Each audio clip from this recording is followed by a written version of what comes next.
Bridge runs are not nearly as long as you think they are. I know that some of you guys are going to argue with me over this, but as a marathoner, these are my insights. Quick ground rules for the comments. The Stormlight Archive is a piece of fiction, which means we will not be comparing bridge runs to real-life historical events.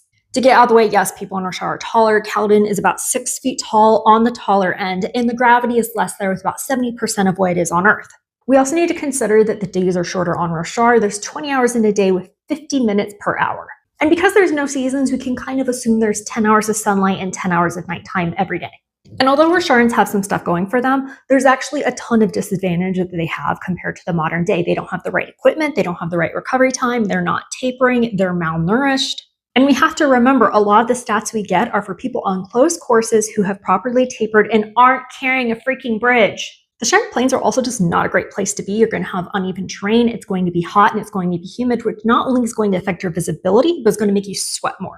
We also can't discount just how hard that rock is on your feet and your ability to keep going at a fast pace. So in addition to being malnourished and not in shape, you have to remember that these guys are injured. They're carrying over 100 pounds of bridge each, and that high intensity interval training is actually going to burn more calories.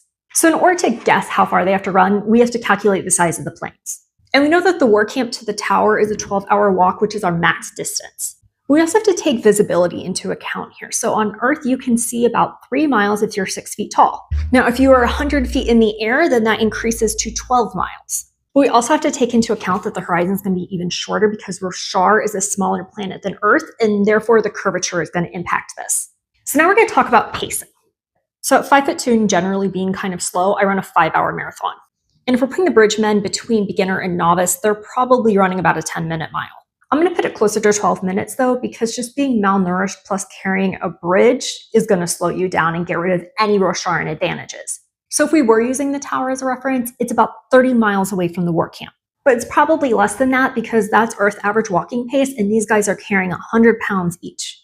But knowing what we do about the visibility and the terrain, the tower is probably 12 miles away, which on a bridge run is probably more like an 8-hour round trip.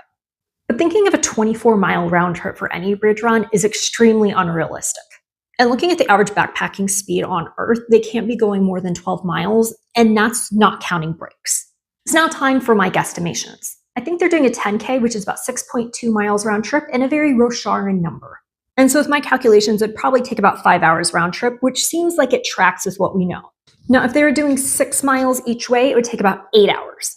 Yeah, I know it's a fantasy novel, but as a nerd and a runner, this is really fun to calculate.